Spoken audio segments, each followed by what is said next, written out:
Welcome to the Behavioural Investor, everyone. This time we're spelling it with a U since we have two British guests and, well, I'm sitting in Bristol. We're pleased to introduce you to two psychedelics advocates. We have Tara Austin, who's a consulting partner at the Ogilvy Behavioural Science Practice, and she's actually planning to run as a Conservative Party candidate on a psychedelics platform.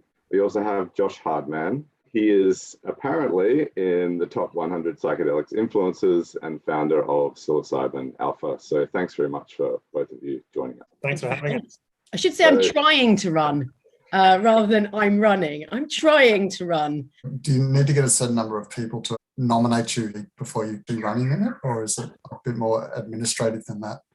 No, it's more administrative. I have to be sort of assessed to make sure I'm a decent human being. But I mean, if someone wants to put together a petition for Parliament, like put me in there, then that's fine with me.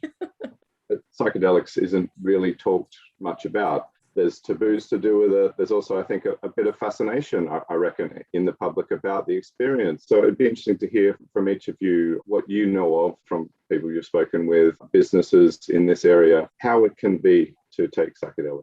Psychedelic medicines are profoundly healing instruments. Humankind has been consuming psychedelics for millennia. We know this. We've got the bioarchaeological evidence that people have been consuming psychedelic medicines in plant forms for thousands and thousands of years.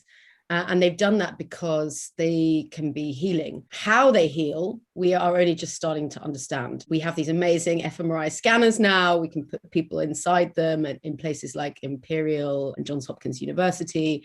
We can study in randomized control trials what happens when you consume a psychedelic medicine in a controlled environment in what we call the right set and setting. So where you have the right mindset and intention to heal, and where you are in a therapeutic environment, room with therapists around you, we can see what happens there.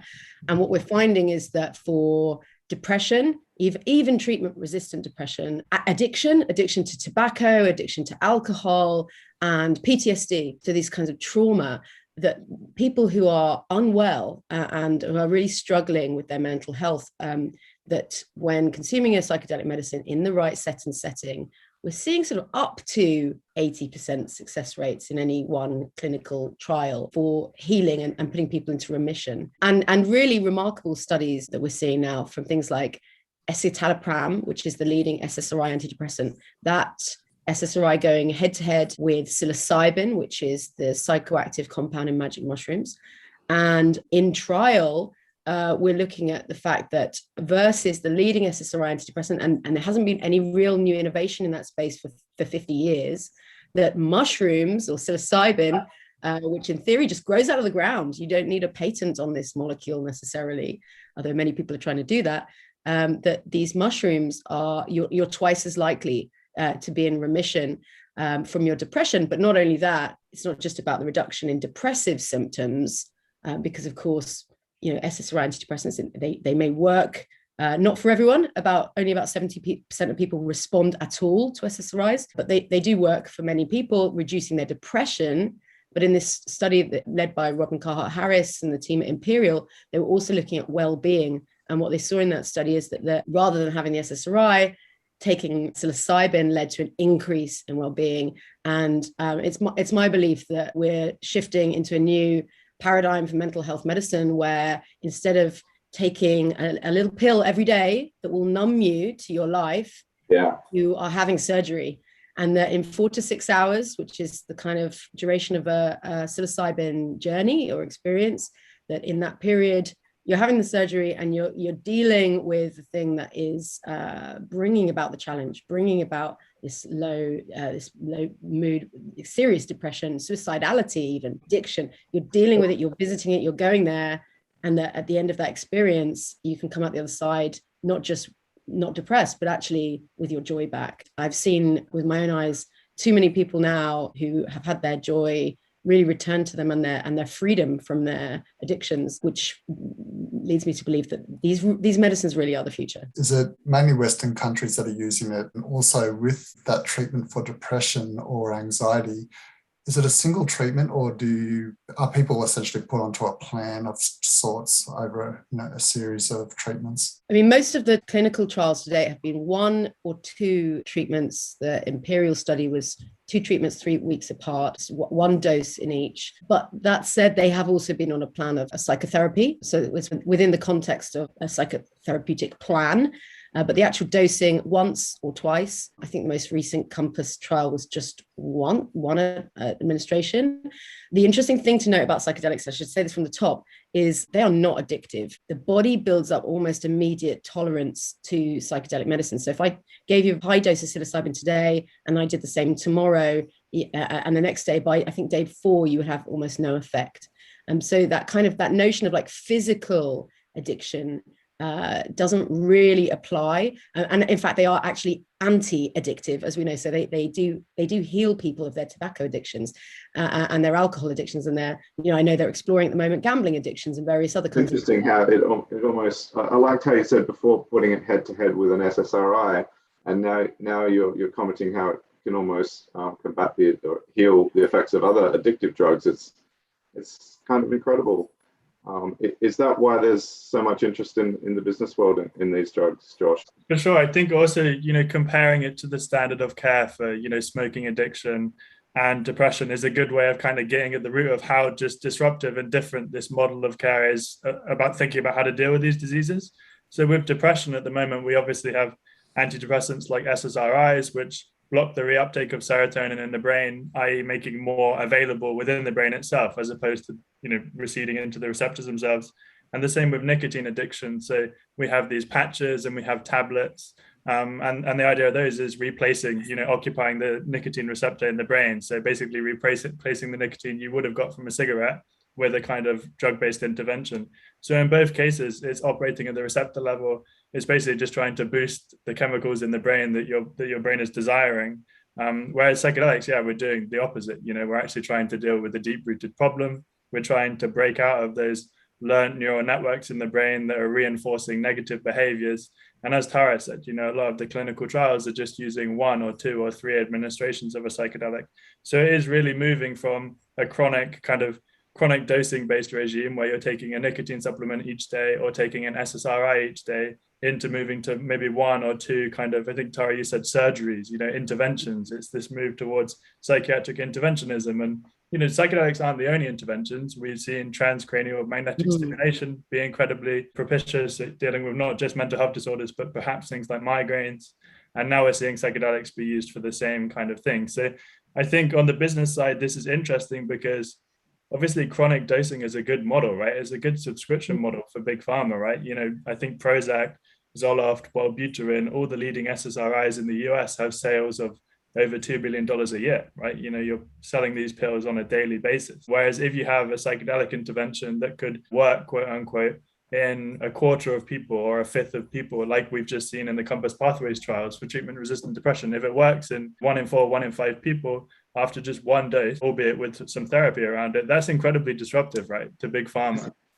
So I think, I think there's a lot of kind of fear, I guess, among big pharma, but I also don't think they've taken it seriously until we're now getting into kind of phase 3, which is the last phase before potential approval. So it's interesting. I had a conversation with some people at a tobacco company, and they're incredibly arrogant. They just they're not seeing this as a threat at all. They think, our customers are addicted and they'll always be addicted. And so we'll shift them from cigarettes into other nicotine products. And I said, but you are looking at psilocybin, right? Like 1 dose experience and someone quitting smoking for the rest of their life. And they're just not even, a lot of people are slow on the uptake. But then, hey, I often feel like I'm this woman going, there's this thing called the internet and it's coming. I promise it's going to affect your business. It's going to affect your world. And they're like, yeah, sure, this crazy lady. But actually now people are really starting to see the impact, and the market is driving that. The market is the thing that even when we're having conversations, I'm doing this lobbying work with the Conservative Drug Policy Reform Group, and the kind of conversations we're having with very conservative MPs and businesses is the market is moving. And when Atai IPO'd for 2.3 billion on the NASDAQ in May, that's significant. Like everyone starts to pay attention then. You talked about the way that they're anti-addictive in a way, or that they're stopping addictions that people have. How do they actually work? It's a lovely study published in the summer about psilocybin causing neurogenesis on the dendrites of the neurons, so actually brain growth. The latest thinking, or one of the main theories coming out of Imperial, they call the entropy hypothesis. This is the idea that the brain has a default mode. You have this patterned way of thought that may have been strengthened over time, from your earliest experiences, strengthened until it's your default setting. It's the thing that it's the way of thought when you're not really thinking about anything. It's who you are in some ways. And by creating a huge amount of disorder in the brain, the psilocybin and other psychedelics create a neuroplasticity. I often use the analogy, people say it's shaking the snow globe. And I like to think if you're stuck going down the mountain in the skis in the same rut, and that rut is telling you, I want a cigarette, or I want a drink, or I'm no good, nobody loves me. And every time somebody looks at you funny in the shop, it further strengthens and deepens your sort of sense of low self-esteem or whatever it might be. You're always going down the same mountain, same rut. Psilocybin is sort of a fresh layer of snow. It gives you a little bit more room to maneuver, space to think, power, liberty in your thinking. But I think it does this really through creating that disorder in the mind for a set period of time. But when you come out the other side of that, things are very different. Winter Wonderland.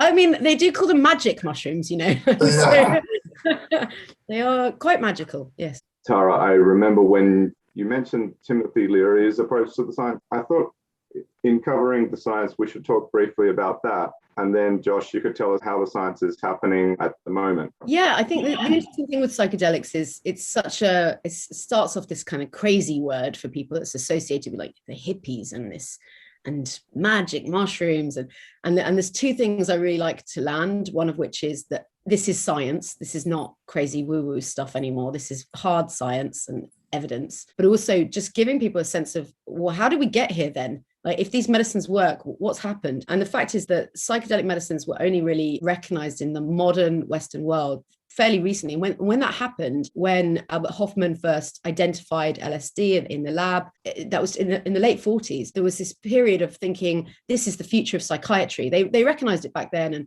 1,000 papers were published on LSD and psilocybin when it was first identified in the late 50s.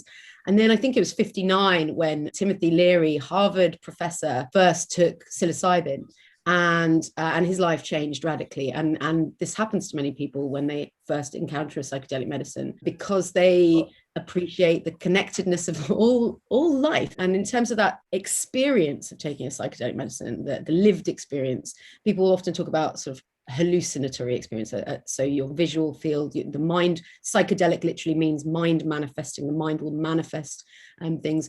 But one thing that people also refer to, and I think Robin Carhart Harris referred to this recently, and when he was talking about some of the recent trials, is that people get something like, I think they call it the overview effect. So when the astronauts go up into space and they look back on planet Earth and they see this ball in the black of the sky, and they realize there's no boundaries really. We're just one. The guy who coined the term said, we're spaceship Earth and we're all the crew.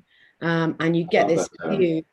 It's beautiful. And this is the thing. This overview effect is taking perspective and saying, no, hang on, we're all in this together. We're all connected. There are people at the moment who are actually referring to psychedelics as sort of ecodelics, because they have been very influential in driving already.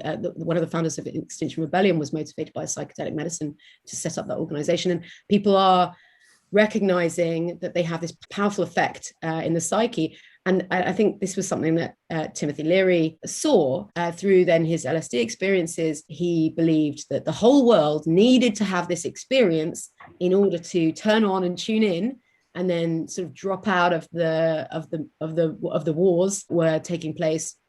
Now, the problem with that was that the Nixon administration needed people to go to war, and they needed people to vote Republican.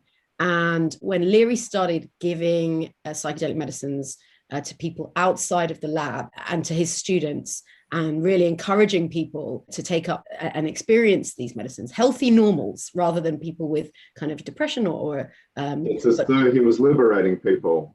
He believed he was, and there was a sort of messianic quality to that. Yeah, he wanted the whole world to, there was talk about putting it in the water and all this kind of mad stuff that you absolutely never do in a million years. Instead, we have fluoride and chlorine. Yeah.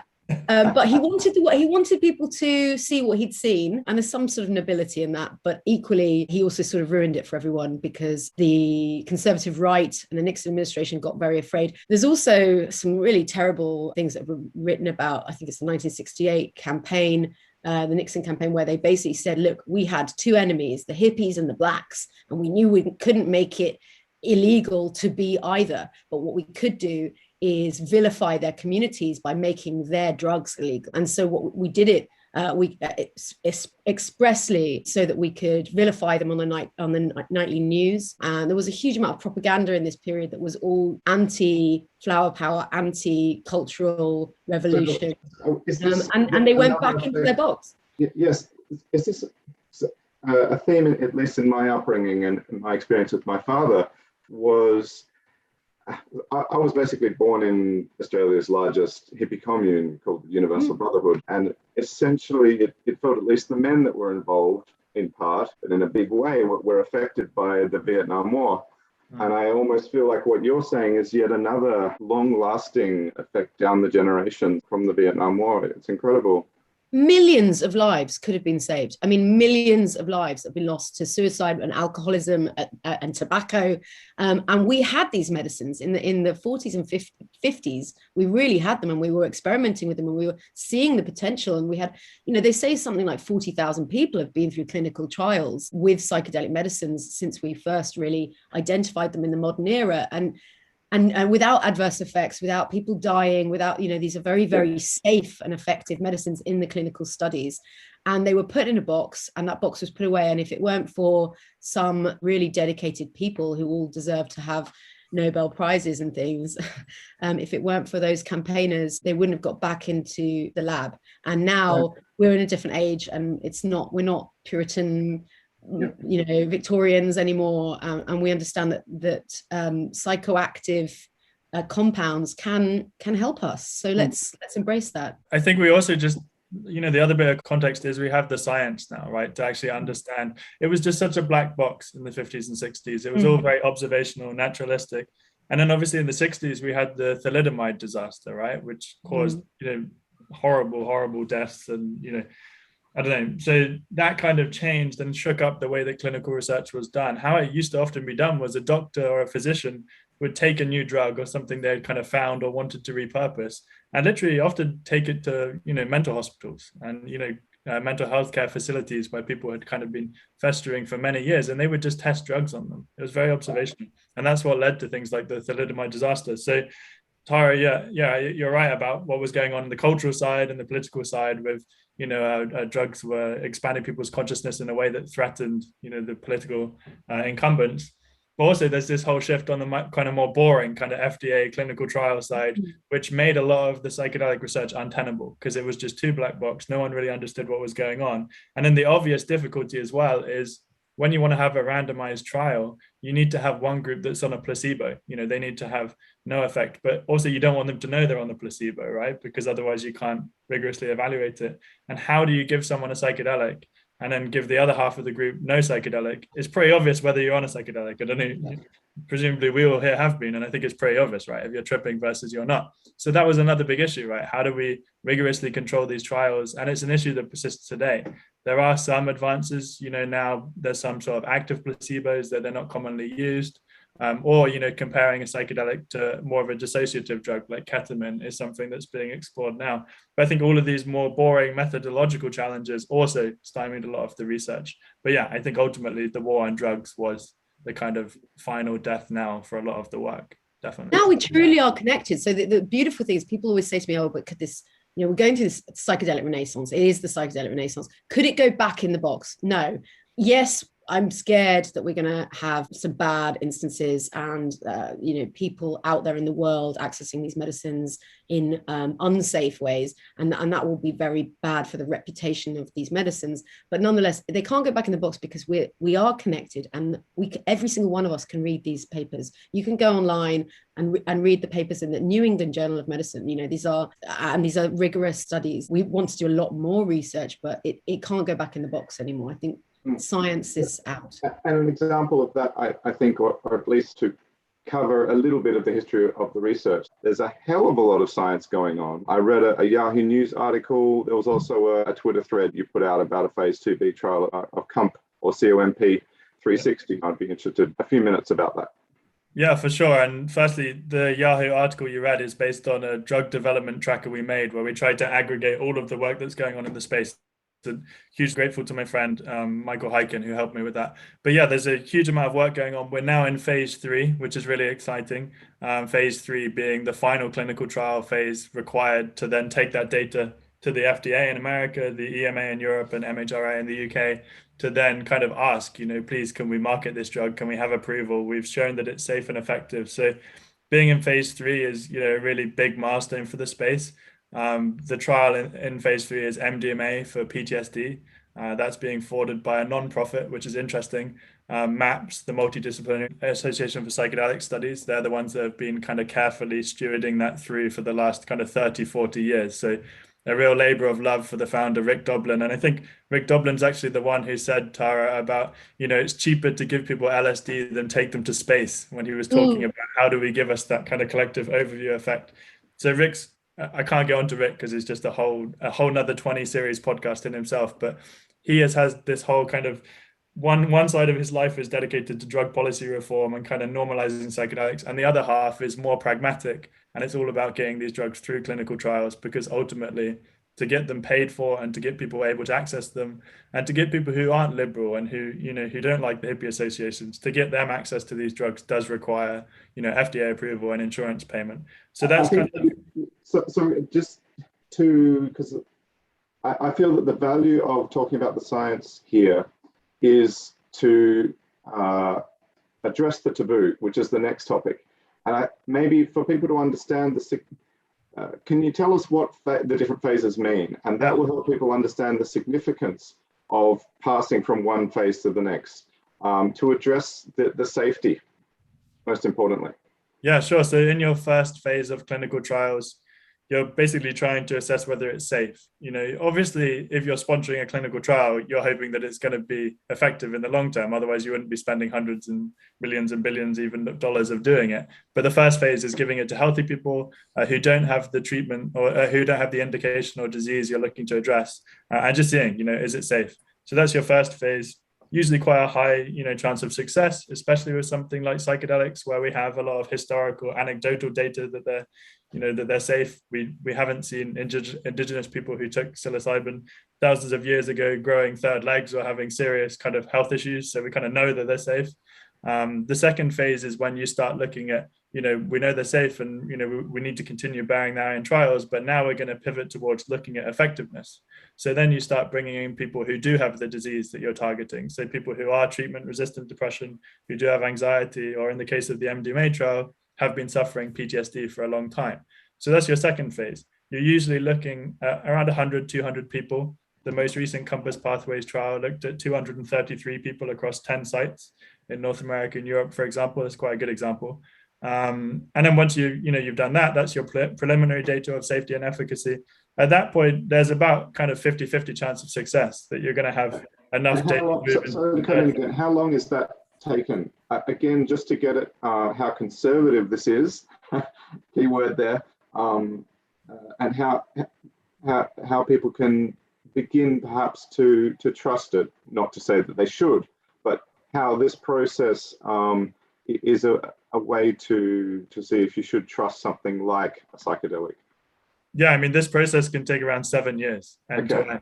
But the interesting thing in terms of trust is that the FDA is speeding all of this up, right? They gave first esketamine, which was a kind of related to psychedelic product, I guess. Esketamine got breakthrough therapy designation from the FDA, which is basically where the FDA looks at it and says, this not only looks like it's going to be safe and effective from early data, but also it's targeting something where there's a huge amount of unmet need. And obviously mental health has probably the biggest unmet need in the world. But so basically that was granted to esketamine, which became Spravato, which was actually brought through to approval by Johnson & Johnson, one of the biggest pharma companies in the world. But more interestingly, the FDA then gave psilocybin, so magic mushrooms, they gave it a breakthrough designation on 2 occasions: Compass Pathways, the for-profit company, and Usona Institute, a non-profit.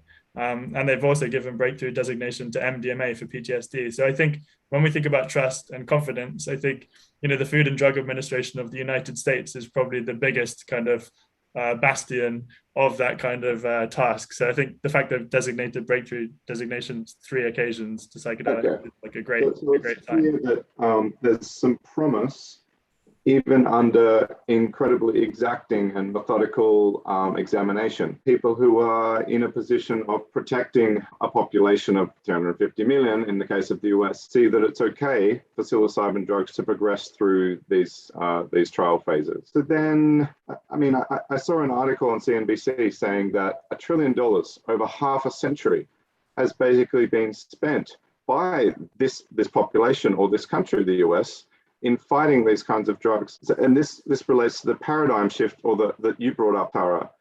We also have, again, people like you, Tara, who are thinking of mounting a political campaign, which you'd normally think would be within the Greens party or something like that, but you're wanting to do it as a conservative. Yeah, I am a conservative. Right. I work, like I said, I'm working with a conservative drug policy reform group. And actually, we are a lobby group set up by a conservative MP, Crispin Blunt's the MP for Reigate, wonderful man. And he is a conservative, but the lobby group itself is cross-parliamentary. So we have members from Labour and from the Greens, and we're really we're building at the moment that coalition. But I often say to people, we call ourselves the Conservative Drug Policy Reform Group, because if we called ourselves the Radical Progressive Drug Policy Reform Group, we wouldn't get taken very seriously amongst the party, and particularly within the party that leads our country. And because ultimately, I'm not waiting around here. I want this administration, the Boris Johnson administration, to reschedule psilocybin in the UK. And one thing that your listeners might not be familiar with is the difference between classification and scheduling. So the classification of a drug, class A, B, C in the UK and in other countries, is what happens to you if you've got it on the street because it's a banned controlled substance. And say class A would mean like 7 years in prison, potentially at the top end, very much banned. Class C is still banned, and it's still potential prison sentence for possession, but not quite the same, maybe 2 years. And at the moment, psilocybin and other classic psychedelics are all in class A, and as is pretty much everything else you'd imagine, cocaine, all of these kinds of things. Cannabis is a little bit lower down. But the scheduling is very different, because the scheduling is whether or not a doctor could prescribe this medicine to you if you needed it, or a researcher could access it in controlled circumstances. And for that reason, at the moment, psychedelics are Schedule 1 substances, along with everything else that is supposedly, and the classification of that is that the scheduling relates to the fact that it is addictive, and it has no known therapeutic benefit. So a Schedule 1 substance should basically be something that is really pretty dangerous and nobody has any reason to access. Now, a Schedule 2 substance could be something like morphine, which has a therapeutic benefit, and any hospital pharmacy in the country has access to morphine. If you want to do research with morphine, you can do it. What we're asking for from the UK government at the moment is not changing the drug laws and the ways that people are able to access drugs generally, although I think, in the drug policy reform group, we do have plans for that more broadly. What we're specifically asking for is the rescheduling of psilocybin, so that instead of being a Schedule 1 substance that our researchers can't access very easily at all, and at great expense, that they reschedule and they explore whether it should be 2, 3, even 4 in the scheduling. Because quite frankly, it's not addictive and it has a high therapeutic benefit. So we need our doctors to be able to prescribe these as medicines. And that's our focus for the CDPRG, the Conservative Drug Policy Reform Group. But I'm a conservative. I follow the science on this. I believe in evidence-based government. There's nothing weirdo, radical, hippie about this. Can I just say the benefits are so far-reaching? So I was fortunate enough last year when Dominic Cummings was still basically in power and working for Boris Johnson. I had a conversation with him about psychedelic medicines that set in train a whole load of stuff and some lobbying within Number 10. But one of the things I said to him there was, this is not just about addressing depression and addiction and PTSD, trauma. It's actually 50% of acquisitive crime in this country comes from addiction. 1 in 3 places in our prison system are hard kind of drug addicts. Those drug addicts inevitably have faced trauma within their lives. If we really start to address, and we have the tools and the medicines that can help us address our trauma as a society and our mental health, we don't just fix those things. We fix domestic violence, we fix obesity, we fix acquisitive crime, or at least we begin to address them in really adequate ways where we go to the root cause of these social challenges. And I genuinely believe that these medicines, when humanity is spiritualized, as Rick Doblin says, when these medicines have access to people and people have access to them in safe ways, that we are going to see massive knock-on benefits in our criminal justice system and our overall well-being. I'm utopian about this, I know. I think it's a good segue into a question that I had about the future, and you can answer this question either in terms of timeframes or different scenarios. But what does the future look like? What are the likely scenarios that may play out, and what timeframes would be reasonable for those to eventuate? And you can talk to that either in the medical sense or the political sense, or even the interrelated business sense as well of the market. I'll take my cue and I'll give you the kind of more boring, pragmatic answer, and then Tara can come in with some utopianism, some refreshing utopianism maybe. But I think in terms of the medical model, we should expect to see MDMA for PTSD be up for approval in 2023, which is a lot sooner than most people realize. So the last phase 3 is being completed now. It should be done by the end of next year, and then the FDA will be reviewing that. So that could be the first psychedelic-based therapeutic brought to market in 2023. After that, we should see the rest of this kind of pipeline of drugs, which includes psilocybin, LSD, and a bunch of novel derivatives coming through. So psilocybin for depression could be up for approval in 2025. So on the medical side, we're really starting to see, things come to fruition. Behind those late stage studies, there's a huge amount of work being done, not just on mental health, but also really starting to kind of understand the underlying mechanisms of psychedelics. As Tara said, fMRI studies are helping us see the neuroconnectivity, neuroplasticity, neurogenesis, and we understand that, that's probably a big part of, driving the efficacy of these medicines.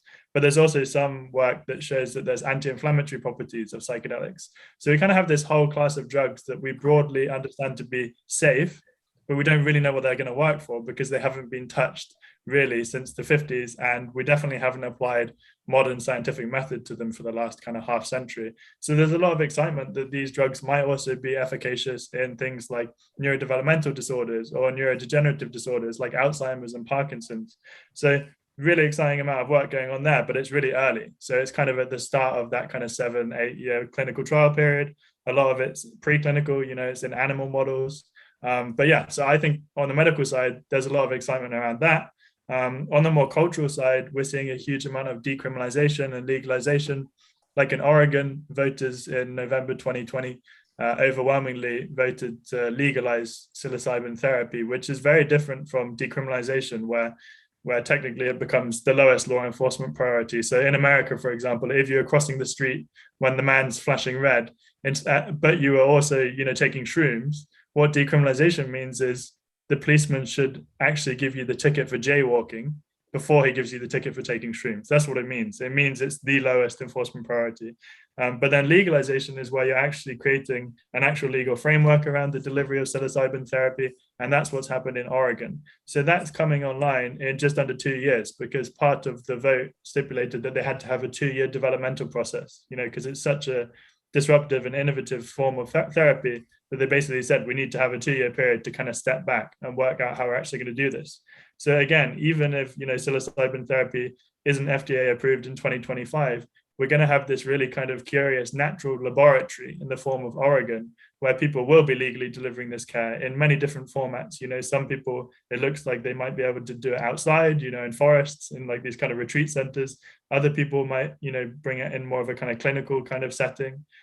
So yeah, I think that's going to be interesting. And I think we're only going to see more decriminalization and legalization across the world. And I just wanted to add, it's also Washington, DC, right? That's legalized. Is there momentum building? Because Tara, you talked about legalization in the UK, or at least changing the scheduling. Is there, just like marijuana, is LSD, psilocybin, et cetera, legalization going to sweep the world? Yeah. Even the Republicans are moving on this. This is the thing that it's actually really helped with some of the conservative conversations here.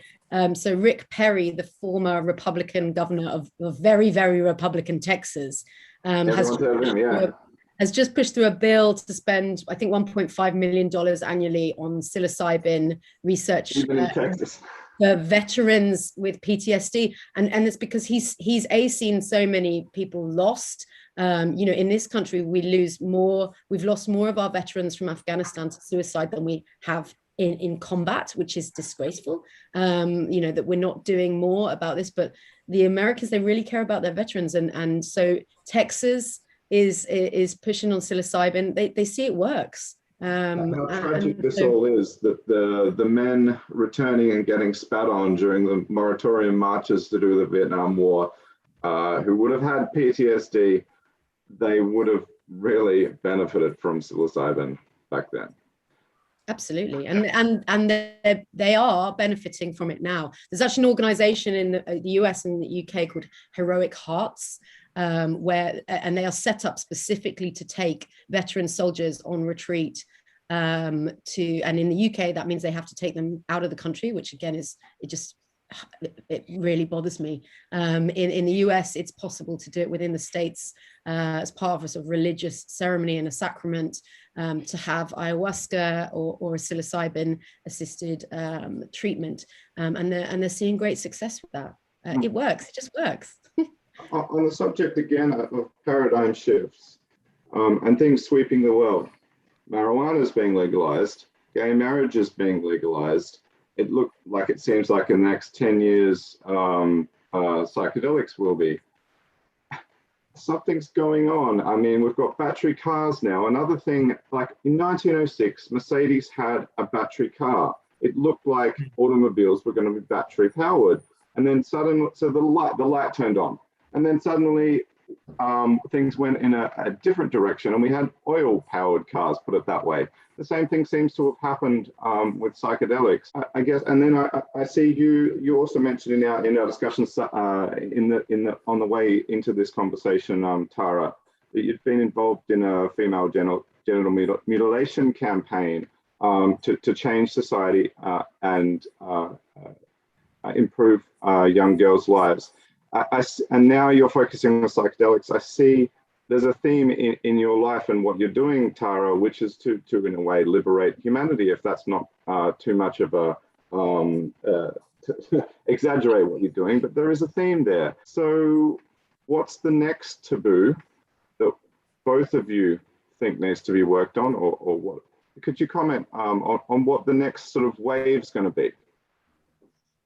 I've got a kind of crazy plan on this, as you'd expect from me, maybe. I've got a view which, if I ever find myself a boyfriend, and if I can ever, find someone I love enough to want to marry them, I've got this idea that I would like a 7-year marriage contract, because I work in behavioral science, right? That's my day job. I'm applied behavioral science practitioner, and I understand commitment and optimization. And I understand that the divorce rate in this country and the rest of the world is not good for children.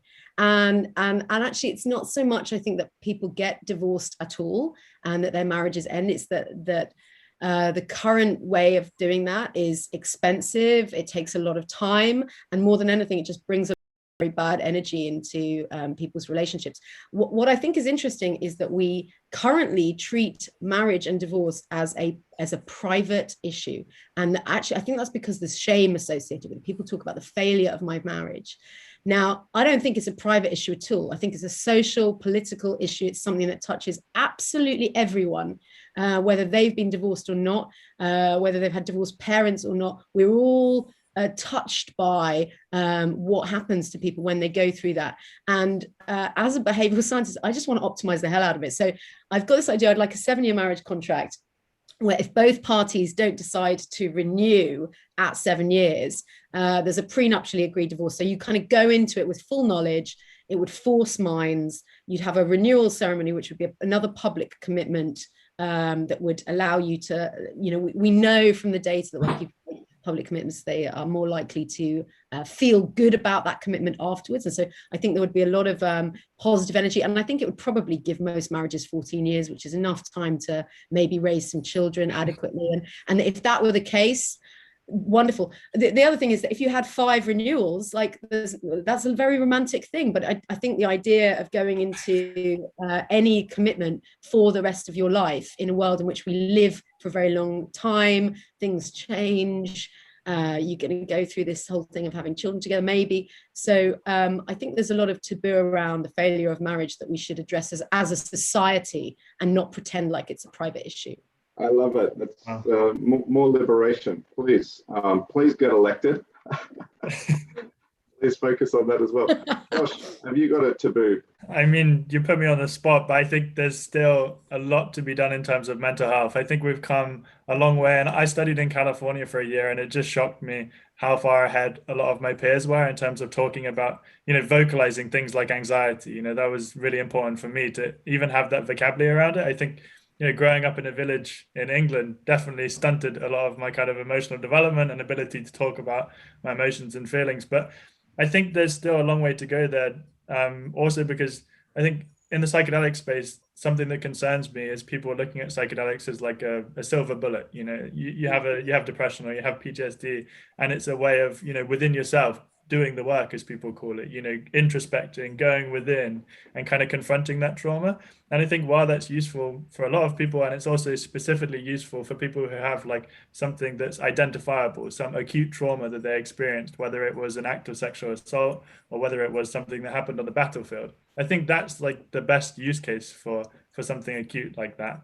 But I think a lot of people's trauma and a lot of people's depression is located in something broader. It's their material living situation, abusive partnership that they can't escape from. So I think the kind of next step that I want to see happen, and the next kind of taboo I want to see broken, is broadening this mental health discussion to, why are people depressed in the first place? There's not going to be some drug that people can take to escape their material situation. So, yeah, I think just broadening the debate and looking more at kind of social norms and social material situations. But also I studied political economy. So, I mean, I'm always naturally kind of bent towards that way of looking at things. But yeah, I kind of want to see that discussion.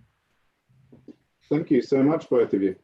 We should say, by the way, that in most, in most of the world at the moment, because of Nixon, the psychedelic medicines are still outlawed, and you will still, in theory, have a prison sentence for accessing them. But there are other means, as well as kind of, mental health therapies out there. It's worth, for anyone listening who doesn't have access, to consider things like breath work, which basically put the brain into the same or a very similar state to psychedelic medicine, but just by using the autonomic, the breath work kind of system, and by particular kind of breathing, you can create this effect in the brain, this neural plasticity.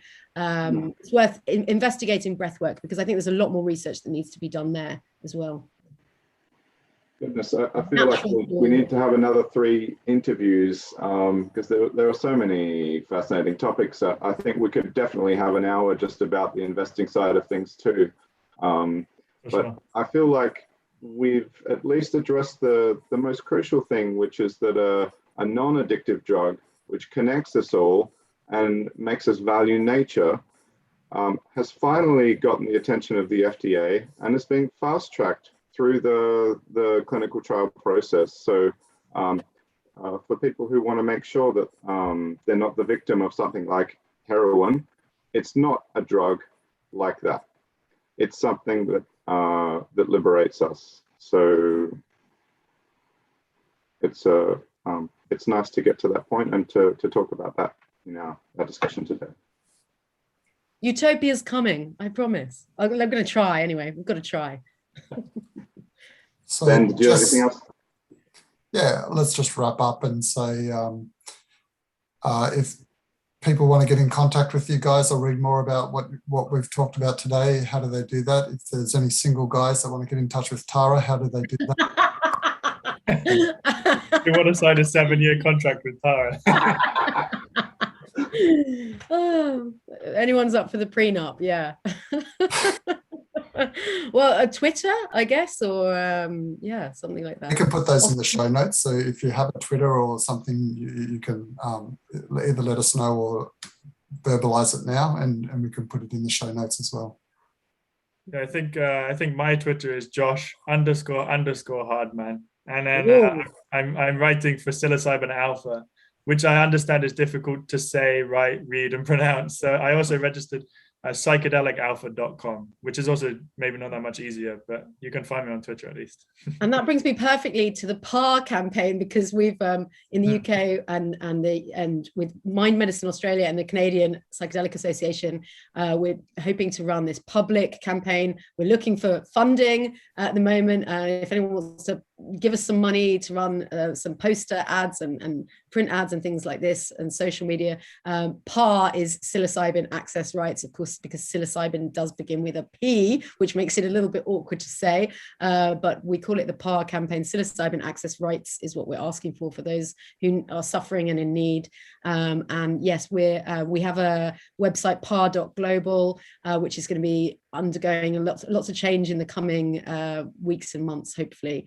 And that's for the CDPRG that I'm working with in the UK. So at CDPRG or at Austin T. There you go. Perfect. Thank you both. Thank you. Thanks for having us. Yeah, wonderful to be here. Thank you.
you.